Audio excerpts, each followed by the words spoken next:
はい、皆さんこんにちは。今日もまたちょっと久しぶりなポッドキャストになってしまったんだけど、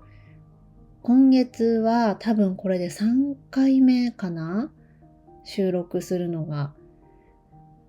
ちょっと3月に入ってから、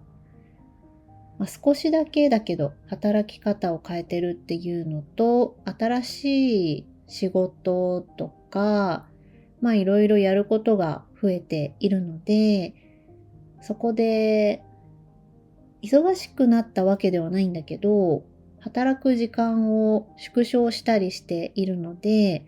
パソコン触る時間も前より減らそうと思っていろいろやってるところです。ポッドキャストはどんどん撮りたいんだけど、ようやく今ちょっと時間があるので、久しぶりに直近のこととかいろいろお話をしていきたいなと思います。前回撮ったのが YouTube のイベントに行ったことだったので、もう3月1週目ぐらいかなに撮ったと思います。 YouTube にアップしたのはちょっとだけ遅くっていう感じなんだけど、Spotify の方でね先にアップロードしているのでっていう感じで、ポッドキャスト始めた時はね2日に1回とか3日に1回は最低でもアップしていたんだけど、またそのペースに戻したいなとは思います。マイペースに、聞いてくれる人が、マイペースに聞いてくれるようなポッドキャストにしていきたいとは思っております。今日はね、なので、私基本仕事の話ばっかりなんだけど、お仕事の話と、あとはもう私が話したい話をね、このポッドキャスト分けて次も時間があったら撮ろうかなとは思っております。今月から働き方を変えたっていうのは、お仕事は増やして、で、自分一人じゃもうできないので、そこの、いろんな人に協力してもらってっていう仕組みをちょっと変えたんだけど、もともとお仕事は手伝っていただいてたんだけど、もうそれでもこれ以上案件が取れないっていうぐらいに結構忙しくって、もちろん毎日働いてね、自分自身も休みはないんだけど、なんかそれがやっぱり持続的じゃないなっていうのと、せっかく求められているのに、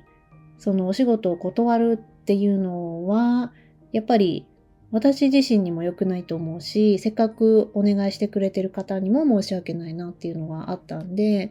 そこをね、ただやっぱりそれでも結局無理してお仕事を受けても、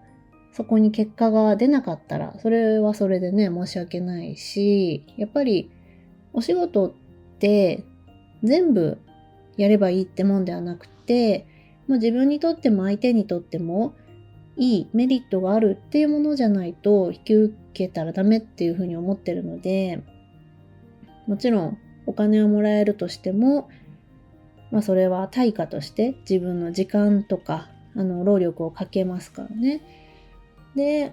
ただやっぱりいっぱいお話をもらえるので、そんな中で、本当にまず私がやったのが、やっぱり LINE ってお仕事で使うものじゃないなと思って、LINE って日本人はみんな使ってると思うんだけど、海外の人もね、使ってると思うんだけど、で、私はパソコンに LINE を入れて、そこで、あんまりクライアントさん、お客様とは LINE はしないんだけど、一緒にね、仕事してくれてる人とかには LINE で連絡をしていたんだけど、やっぱり LINE って仕事用じゃない。会社でもさ、LINE って結構禁止なところあるじゃないですか。逆に仕事で LINE 使ってるところちょっとやばいとは思うんだけど、って言っても私も最初の会社と2社目は LINE は使うときは使ってたけどね。でも、やっぱりね、仕事のチャットツールっていろいろあると思うんだけど、私は Discord を使うことにしたんだけど、Slack とか Teams、チャットワーク、あと Google チャットか、いろいろ使っってまして、で、仕事として使いやすいのはチャットワークとスラックかなとは思うんだけど、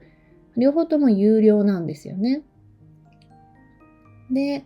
ディスコードは無料で、もうスラックと似てますよね。同じようなことができるから。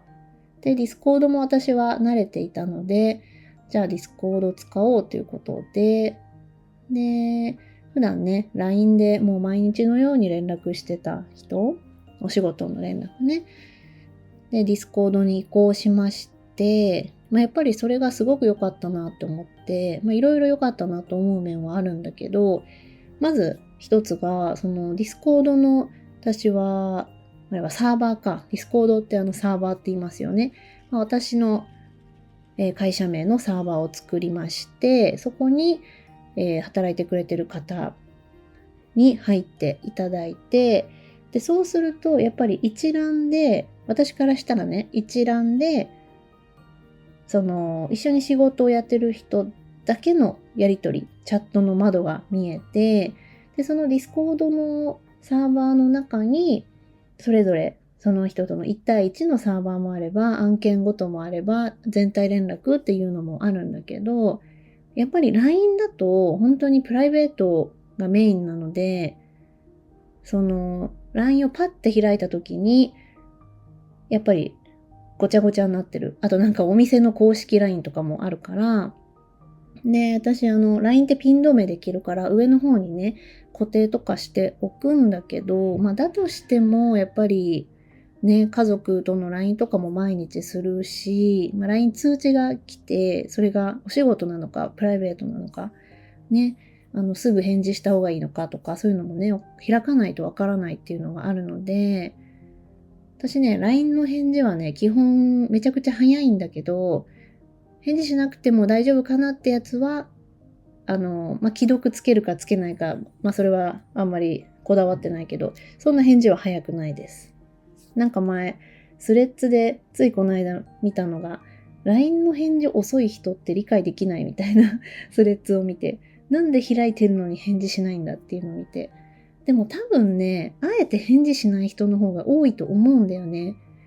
私の周りも多分、私はね、LINE をしょっちゅう開いてるんで、やっぱり、わかるっちゃわかる。うん。でも私もそうだから。だってそんな、リアルタイムで返事して、リアルタイムでやり取りしたいわけじゃないからさ、特にね、友達と定期的に何かあったら報告する LINE とかね、そこは即レスできるときはするけど、あえて忙しいときとかは返事しないっていうのもやりますね。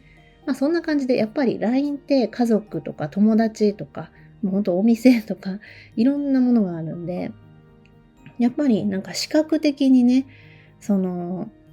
よし仕事の LINE しようと思っても別のものが目に入っちゃったりするから、じゃあ Discord で統一しようと思って統一して、で、さらに Discord は、細かい部分だけど、メッセージが後から編集できますよね。っていうか、基本 LINE 以外そういうのできますよね。LINE ってできないよね。やっぱそれもね、いいし、あとは、送ったファイルとか、多分 Discord とかチャットワークとかって永久的に残ってるんじゃないかな。スラックもそうだけど、有料でね、チャットワークも有料じゃないと、3ヶ月経つとメッセージごと消えちゃうと思うんだけど、LINE は結構早いですよね。PDF とか、なんか、写真とかね。LINE アルバムに入れておけばずっと見えるけど、でも PDF とかは期限が過ぎるともう開けないし、っていうのがあったんで、ただやっぱりずっと LINE でやってきたものを Discord に移行するって、やっぱり一番最初だけね、ちょっと億劫というか、私自身もそうだし、そもそもDiscord を使ったことないっていう人もいたと思うんで、でもやっぱり、思い切って、そこはね、えいってやったんですけど、でもね、すごく良かったなと思ってます。本当に今、お仕事の案件を、それに伴ってたくさん引き受けるようにしたんですよね。で、やっぱお仕事の案件についても、私本当にいろいろと考えてて、一時期本当にお仕事を取りすぎちゃって疲れちゃったので、そこはね、精一杯最後までやったんだけど、だから、ちょっと抑えようと思って、しかも、そのクライアントワークっていうのは、自分のスキルを活かして、で、アルバイトとは違って時給ではないからね。なんだけど、やっぱり自分のコンテンツを発信するのと違う、クライアントさんのコンテンツのためにやってるっていうのがあるんで、お金は積み上がるけど、自分にとってのコンテンツは積み上がらないっていうのはやっぱ前から思ってたんだよね。で、お金を稼ぐ目的だけだったらそれでいいんだけど、私はやっぱり、誰かの役に立つ、誰かのっていうか外国人ね、に役に立つコンテンツを発信していきたい。で、それを資産として YouTube、インスタに残していきたいっていうふうに思ってるので、そこに注力していくために、ただクライアントワークの需要がたくさんあるんであれば、そこは引き受けて、でも私はもうクライアントワークはやらないってもう決めました、今月から。っていうのは、お仕事は引き受けるし、自分が総括するんだけど、手は動かさない。動画編集とか、画像編集とか、実作業ですね。そこはもうお金をお支払いして他の方にやってもらう。ただもちろん責任は私が取るし、進め方とか、自分の知見を生かしてね、こういう風にやっていきたいっていうのは一緒にやっていくんだけど、もうその何かを作るっていうものに手を動かさないっていう風に今月から決めました。それもあって、一緒に働いてくれる方を増やしたいっていうのがあって、今月からね、お友達が、週1で来てくれてるのと、家でもね、お仕事してくれてて、で、やっぱりね、すごいなって思ったのが、彼女に、動画編集で長尺動画ですね。私の YouTube の編集をお願いしたんですね。で、もちろん他の方も動画編集うまいからお願いできるんだけど、今いろんなお仕事をお願いしているので、本当にね、先月パソコンを買った彼女に、最新で上がってる動画かな ?N1 のね。あれは本当に編集はね、そんなに難しくないものなんだけど、それを投げてお願いしました。そしたら1日で帰ってきて、で、しかも、テロップとカットは教えたんだけど、それ以外の別のところのテキストを入れるとか、写真を入れるとかね。そういうところも、きっと、やったことないからね、わかんないよなと思って、私に全然なかったら聞いてねって言ったし、でも彼女は全部自分で調べてやってきたんだよね。で、私でも、あの動画だけやってれば一日で終わるけど、今やっぱりその動画に注力してる時間がないので、私あの動画を編集するって言ったら何日もかかっちゃうんですよね。だから、それが1日で終わったっていうのが、しかも自分で全部調べて、1本作っちゃったっていうことに、すごくびっくりしたし、嬉しかったし、要は、あれを習うために何十万払ってね、お勉強してる人がいる中で、やっぱりやりながら、で、調べながら作っちゃうっていうのが、本当一番早いんだなって思いました。で、あれもちろん私はお金を支払いしてるし、その中で、彼女はね、普段から YouTube も結構見てるから、だからいろいろとその編集点とか、いろいろね、強調する部分とか、そういうのも分かっていたんだけど、それにしても、動画編集の画面って慣れてる人からしたら何とも思わないけど、初見、初めて見る人ってびっくりするじゃないですか、この画面。何がどうなのかってもう私もね、新しい編集ソフトとか開いたら、ちょっとやっぱり嫌ですもん、このボタンは何なのとか、もう一個一個全部わからないっていうの嫌だし、でもそんな状態でもね、とりあえず始めてみるっていう。それがね、すごいなと思って、で、私はもうその日にもうアップロードできたし、もうね、あの動画ね、撮影したはいいけど、多分依頼しなかったら、今月中にアップできるかも怪しいぐらい。だから、そんな感じで、撮影自体はね、私が映らなきゃいけないけど、編集っていうのは、もうどんどんお任せしたいなとは思いました。っていう感じで、いろんなお仕事を引き受ける。私はお仕事を取ってくる人。で、それをみんなと一緒にやるっていう体制に、改めて今月からしています。今までもそういう体制にはしていたつもりなんだけど、私自身も編集していたし、疲れていたし、でもね、楽しいけどね、楽しいお仕事をやらせてもらってるんで、休みがなかったんですよね。だから今月からは、今のところはちょっとまだ体制が固まってないので、まだ忙しいっちゃ忙しいんだけど、ただ、もう夜遅くまで仕事もしてないし、土日も今月はね、しっかり休めてるんですよ。本当にびっくりするぐらい。やっぱやろうと思えばできるんだなと思って。ただ、私が今一緒に働いてる社長さんとか、それはね、中国の SNS の案件を一緒にやっているんだけど、やっぱりその方は、ずっとね、ここ来るまで休みもないし、もう本当に誰よりも働いて、でそれは私もずっと見てたから、見てたっていうのは直接じゃなくて発信とかで見てて、私もすごく尊敬してて、なんかやっぱりそういう人を見てると、休んでる場合じゃないなとかは思うんだけど、でも私は彼女ぐらい大きな会社を作りたいかとか、それぐらい稼ぎたいかってなったら、そうじゃないなっていうふうに思って、お金はあればあるだけいいんだけど、私はやっぱり自分のやりたいことをやって、みんなにとっていい働き方だったらいいなと思ってます。そのみんなっていうのは私と一緒に働いてくれてる人とクライアントさん。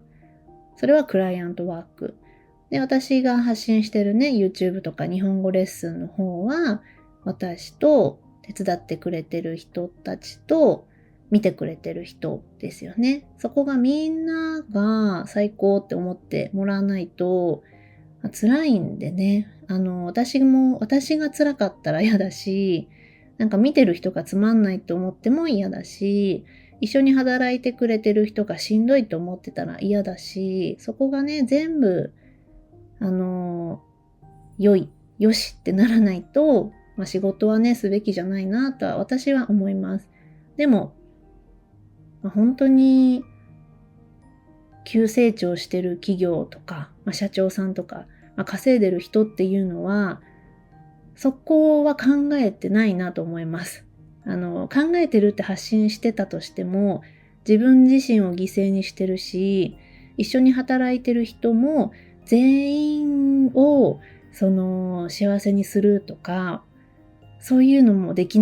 てないし、クライアントさんもね、それは私が抱えてる何十倍とかもいるし、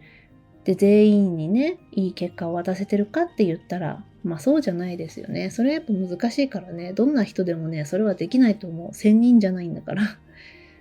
私はそこまで大きくなりたいかって言ったら、でも、私の夫がね、今は会社員ですが、やっぱりずっとそばで私のことを見ていて、正直ここまで事業を発展させると思ってなかったっていうふうに、この間言っていて、でだからこそ、ここまで来たら、やっぱりもっともっと大きくしてほしいっていうふうに私がね、大変な思いしてるっていうのももちろん一番わかっているんだけど、これで全部終わっちゃったらもったいないから、だからこそ、一人じゃ無理だから、仲間を増やして、で、お仕事ももっと取ってきて、っていう風に言ってました。だから、ね、それもそうなんだよね、と思いながら、うん。いろんなやり方がありますよね。私は、引っ越しも落ち着いて、今年、でも去年と同じ働き方じゃない方がいいなと思ってたから、こういう働き方にしようとは、年初は思ってなかったんだけど、今もまだ体制は作り中ですが、まだね、もう少し一緒に働いてくれる方を募集したいなとは思ってます。あとは、事務作業的なのを私の隣でね、やってくれる方がいたらいいなとは思うんだけど、そのためにはここに来てもらわないといけないっていうのと、理解してもらわないといけないですよね。私が何のお仕事をやってるのかっていうのを。もう本当にたくさんやってるんですよ、実は。インスタとかで、特にリリージャパニーズの方ではクライアントワークについてはあんまり発信してはないけどね。私は日本語の先生としてレッスンしたり情報発信しているんだけど、そっちの私もいれば、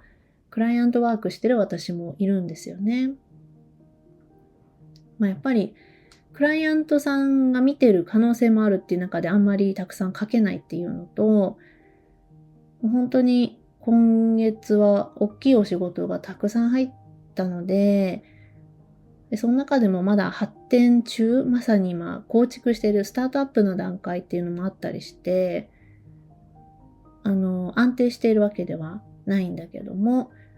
それでも、ずっと安定はしないですよね。今いるクライアントさんも、多分3月末で終わっちゃう方もいるんじゃないかなっていうふうに、もともと3月末の契約の方とかね、いると思うんで、そ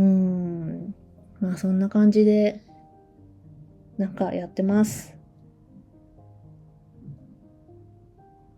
またこういうお仕事の話は随時発信していけたらなとは思ってます。はい。じゃあ今月もね、残り半分以下ですけども、できるだけポッドキャスト、YouTube 発信していけるように頑張りたいなと思います。では最後まで聞いてくれてありがとうございました。バイバーイ。